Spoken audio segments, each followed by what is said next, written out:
We're back. Boy, howdy, that was a game. Don't do that. Just don't.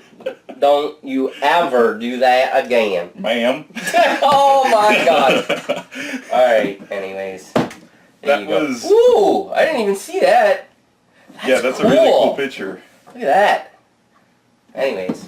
Alright, there we go. Alright, so that was a 2-player game of Rail Raiders Infinite. So, That's Katoon over there. Ma'am. Oh my gosh. Alright. So, it was a 2-player game. You got to see all the mechanics of the game. As you can probably tell, if you have more players, it's going to get pretty crazy. Yeah. I think both of our consensus was that it's fine as a 2-player. It was a lot of fun, and honestly, I think after our initial run-through, we even enjoyed the 2-player game even more after knowing what we were doing. I think both of us were a little iffy, like, oh, that's just...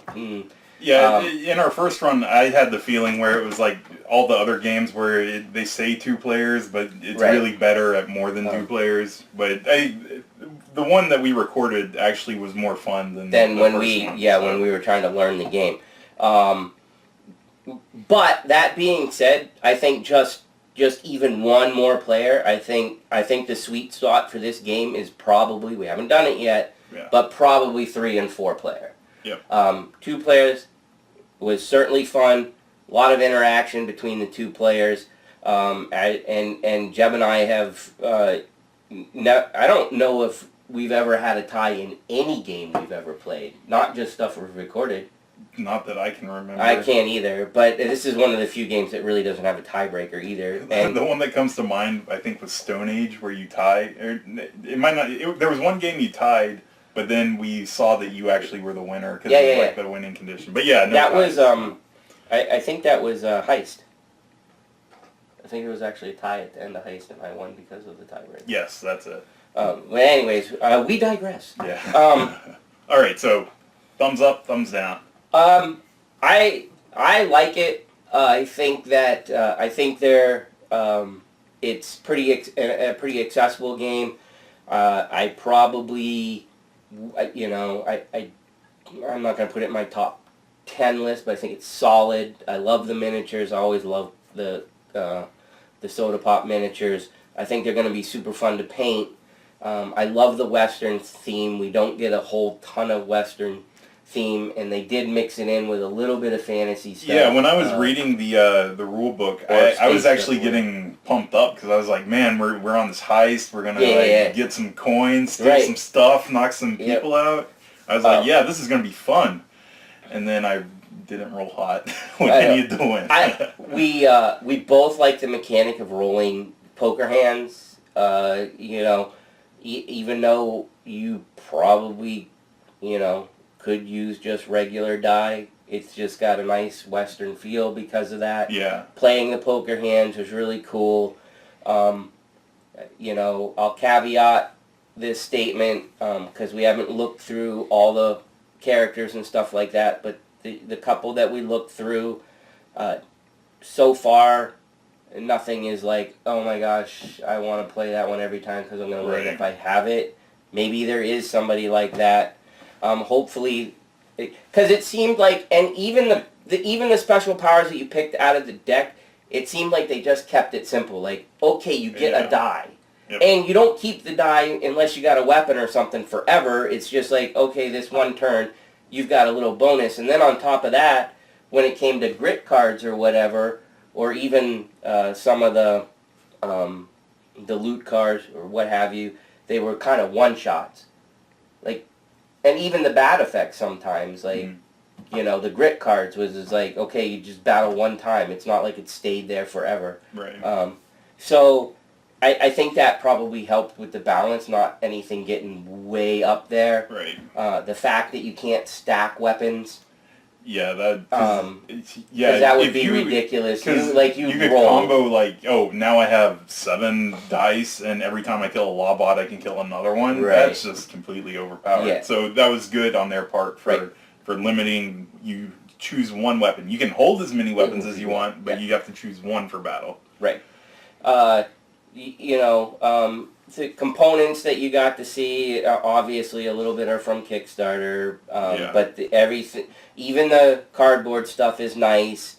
The train cars, everything was well made. There's a decent amount of train cars for variety, and then and you're looking at the Kickstarter box, which, we told you that this was a Kickstarter that we got. I don't, and when I say that I wouldn't put it in my top 10, that doesn't mean that for quite a while, I think you would be, if, like, Jeb came over and said, let's play Rail Raiders, I would be like, yeah, let's play Rail Raiders.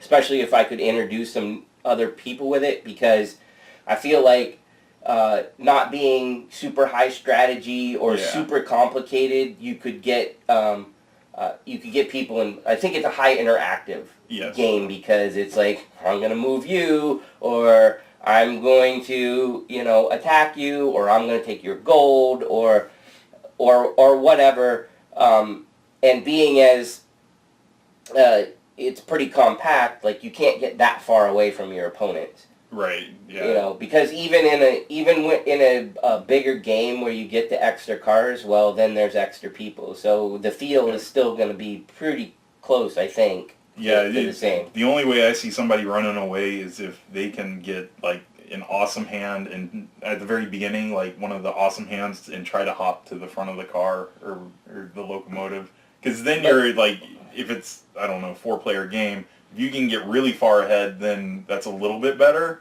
But it seems like it's very hard to do that on just rolling once. So true. I also think if you were paying attention when we read you the locomotive, just because of the fact that it says if you sit there, you can take a coin each turn, plus you can put a long arm of the law card out. I still don't think that it's overpowered in terms of, I don't think it's a viable strategy, because if somebody doesn't want you there, it's not going to take them that far to run up the train. And you are sacrificing, if that's all you're going to do to start your turn, basically all you're going to be able to do is take that. You're going to have to move one. Attack. You might be able to do a showdown. If there are law bots, then you have to hop back. And that's if you win the showdown. And if you lose, then somebody else is going to toss you the other way. Yeah. So, not to mention the fact that if somebody else has a bunch of opportunities to get more, because there's nothing to search on the locomotive. Right, no search. And as far as I know, unless there's a card that pushes stuff on there, you're never going to battle anything on the locomotive. Yep. So it really isn't a hot, it's like, it's good, but it's not OP. Right. In terms of people that would not like the game, if you don't like a bunch of cutesy miniatures and that kind of stuff distracts you. If you don't like being teamed up on. I know this one can get really... there's potential for ganging up on one person. Yeah. And there definitely is potential. Obviously, with 2 players, we couldn't, you couldn't see it as well for that. But just at some point, you just have to be wanting to be mean to throw them all the way to the back, because there's no, you are wasting, actions are pretty important. And if you're going to waste a showdown action against a fellow player just to be a jerk and push them back a spot, and they don't have as much more money than you, that's just a dumb move. Yep. Especially when it's more than 2 people playing. Then you got other people who are going to start targeting you. Are going to roll around. So it might not lend itself easly for picking on people, but I mean, there's potential. We can't totally talk to that because we haven't seen it happen, and again, this is fresh out of the box. But the feel of the game certainly lends to it. It could have potential for a gang up. So if that kind of stuff irritates you, like my son loves to do that. Yeah. He'll pick a person. It's either me or Jeb, and that's who he's going to pick on the whole game. He doesn't care if he wins. That's what he has fun doing. Yep. So if you're the type of person that you would want to punch that other person in the face, don't play this game. But there are people that would rather not be bothered with the miniatures and stuff like that. And I will say that a lot of them are very similar looking in terms of picking the sheriffs. Oh yeah, definitely. Like I think actually the biggest problem is the difference between sheriff and marshal, not between deputy and the other ones. Because Marshall has one. He's got two guns. He has two guns. The biggest difference is like this. The sheriff has like a really gun, like he has like a sawed-off shotgun, and the marshal has something that looks like it's alien or I don't know. Yeah. It's kind of weird looking. That would be my only. It's not even really a complaint. It's just a little more difficult to see. If you're a painter, you'll be able to eliminate that almost instantly because you'll just paint the marshals a totally different scheme than everything else. Or just different base color. Right. That so, sells it as well, so if you don't like that kind of stuff, stay away from the game. There is, obviously, with all the dice rolling and the card pulling and stuff like that, there is a high amount of randomness to this game. There is a teeny bit of strategy, but a lot of it is just plain luck. As you could see when I rolled how many times. And that I was so happy because that hardly ever happens. Not that many times in a row when we're playing against each other. But yeah, so if you're not out, it is a pretty random game. Both of us, we don't mind that kind of stuff. I mean, as long as it's just not so stupid. But there was enough in this game with tiny manipulations that made it feel like, well, I still have a chance.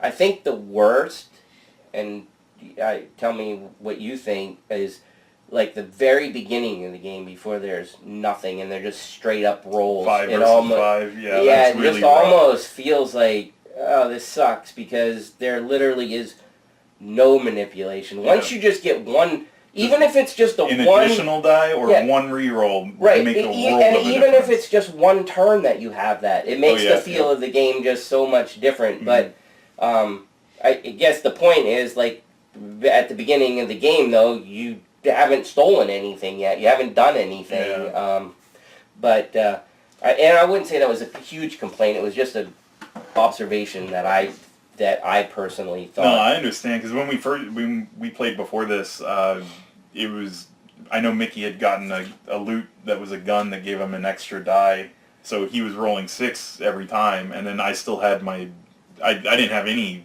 attachments or weapons or anything, so I was sitting there like starter player rolling. So you can definitely feel the difference between just one weapon or one item.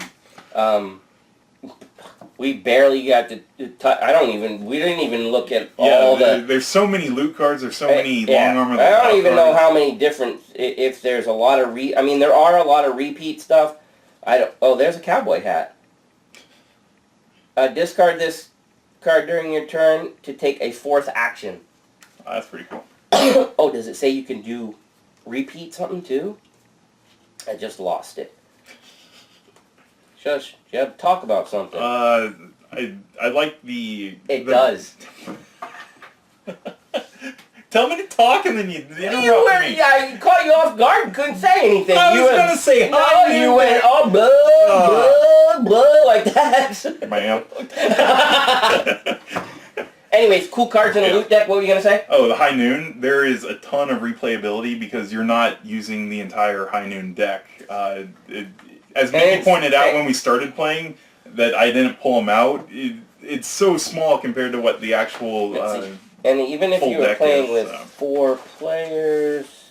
It's 8. I thought it was 8 cards per player for that. I know, but I was just seeing how many there actually are. Oh. There's 56, so you still be only living approximately half the deck. So, it's huge variety in that. I like that, and I also like how the High Noon deck is like a timer for the game as well. Yeah, so that's a pretty cool mechanic. I do like because this it plays pretty quick. Ton of characters. When you get the extra stuff, 6 in the box. When you get the other ones, if you get expansions and things like that, you get extra.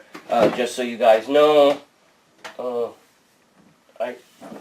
there's the good, the bad, and the bot. These are ridiculously sized boxes for what's in them. And then then there's that, which is old-time religion to add some flair. Don't know the release schedule of everything, but... Yep, we just got them from right. the Kickstarter, whatever. Anyways, hopefully that gave you an idea of how the game plays. I think you could see that we were both having fun. Jeb's favorite section, things to remember to do. And I failed horribly this time. And Jeb is my man for that, and even he forgot to do. I think by far both of us would agree, for whatever reason, your brain turns off drawing that high noon card. I don't know why either. I don't know, because it's not like almost every game doesn't... Well, right. I mean, tons and tons of games say, draw a card at the beginning of your turn. Why am I forgetting it? I don't know why, but... I think because you're so excited to start, do stuff and fight stuff and move on the train or whatever. And we got really lucky in being able to back up, and the one we drew just burned through the deck. So. Both times we were able to look at the card, and the effect of the card was just to burn through the pile anyways, so we were able to do that. But you can't count on that always happening. No, you can't. And, I mean... I think what would have happened if we would have flipped it over and it would have been like, oh, you got a bonus? Too bad, you're the one who forgot to draw it. Yep. So it would have just got discarded anyways. Probably what we would do in a regular game too, we would go back. You better hope that it wasn't something good, because we're still getting rid of the card, because it is important as a timer. Yeah, because if you forget it multiple times in the game, you're just extending the game even longer. Well, yeah, and on top of that, you might not see it, but that one extra turn that stays in the game, like, say who knows, maybe when Jeb, edits this video, maybe he will see that we totally missed one. What if Jeb had one more turn, and maybe it's not a tie? So that's how important that the High Noon deck is, and as you saw, we made that mistake a couple times, and again, not really understanding why our brains was turning it off, but it is probably the most important thing. Because when we sat down to record that, we were actually like, we need to remember it, and it still forgot. So I don't know. Maybe the way we had it, we had the 3 decks next to each other. Maybe we should just put the High Noon deck right in between us, where we kept the first player token. Could be the setup. I don't know. I would say that the second biggest thing was first player. Yep. And that, I think that made a huge difference in this game in terms of how that worked, which it was really cool, because it's not always passed to the left. Yep. It's like, we're playing cards, who's got the best hand again? Yeah. And that's really kind of cool. Yeah, you have the potential for the same person to have the first turn every time, but I will say that because it went back and forth a few times, it enabled me to get, like, that person that's behind, it could really help them to keep the game even. Me being able to take a turn before you, once you were ahead, was a huge big deal. Well, I think there was one point where I was in a car with 2 loot, and you were in the car behind me, and if I had gone first, I would have been able to get the 2 loot, but since you went first, you were able to come in, and that messes me up, so that will play a part in the game. Yep, and I thought that was a nice touch myself. I thought that was kind of cool, the way that, but again, when we did the learning process of this game, I think almost the entire game, we just kept going back and forth with a turn, and then, like, at the end, we were like, oops, we're supposed to take 1 turn each and then roll off again. Pretty sure that we did it through the whole video this time. And it did help having it between us and sliding it to the middle. It did. So if that's something that will help you out, then go for it. And I think that probably wouldn't be as much issue with at least one more person, because you would be going around the table. But I say that with a grain of salt, because still in any game, most of the time you're just normally going around. You're just or it's a path to the left. There's not usually there. I'm sure there's other games, but there's not usually a mechanic where it's like every single round I'm picking a new player to go first. Right. So, I think that's most of what to remember. Everything else seems kind of Yeah, I mean the cheat sheets for like the hands and stuff like that are super clear. Yeah. Cheat sheets don't have the turn order thing, but it's not really necessary. Well, no, I mean, if you kind of keep this out, I think that the visual helps a little bit too. There's not really many phases in your turn anyway, so I understand why they didn't print that on the card. So. Yeah, I can't. I mean, other than making sure you understand a train car when you flip it over, and making sure that you do the loot and do the long arm cards. Not much. I don't think there's much more that you really need to focus on. I think the biggest thing, at least for us, was the daggone the high noon deck. So yeah. And I guess last we should just talk about things we didn't like or think that could be improved. I think the biggest one we both agree is the rulebook with clarity. Oh my gosh, Soda Pop. So I mean, it's not super dungeon sucky, but they did do it in an order again of like components, setup, how to do a turn. There's stuff over when they talk about they have like game concepts before setup. Game concepts before, and it's kind of like it's just better. Just please do better. I kind of understand what they're going for, but when I'm sitting here reading it, I'm like, oh, here's 2 pages of things that I don't really know how they interact together until I get to the thing. I almost wish when companies do that, the concept is great, but I almost wish you would like just tell me again. Like if you would have a game concept section and at the same time have and then repeat it during the game turn section. Yeah. That would be great. And then also for the rulebook, I think there are things that when we started playing, we actually had questions on and could have been clarified. So. Oh yeah, definitely. Like just the whole, like the biggest thing that you saw us and you didn't hear our whole debate because that would be stupid. You don't hear all that. Was how does your turn start if you're off the train? Yeah, does the high noon get drawn at the very start? Do you place your person on, or attempt to get onto the train before the high noon card? And then if you don't succeed, did the high noon card just not happen? Or what? That is important because if you don't draw the high noon card, then the game extends a little longer. Right. If you do draw it, then you're kind of burning through that deck while you're not on the train, and that kind of hurts you. Right. So, I feel 90% certain that the intention was to draw a high noon card. I think so too. And if you're crazy enough to go for it and you don't make it and you don't get to do your normal actions, too bad. Sorry. And if the high noon card was good for you, sorry. It's just too bad. But just a little more clarity on that stuff would have helped out. I don't know how they go through all their like rules and testing and all that stuff because I feel like you could have just thrown some people who've never seen this game be like, here's the rules, play a game. Do you have questions? Yeah, and I mean we could be wrong. I mean I don't know how some of these bigger companies test, but if you keep everything totally in house with people that you've talked to the game about, they're already gonna know what is going on in your head. I don't know what was going on in your head, so I need it spelled out for those teeny situations like that.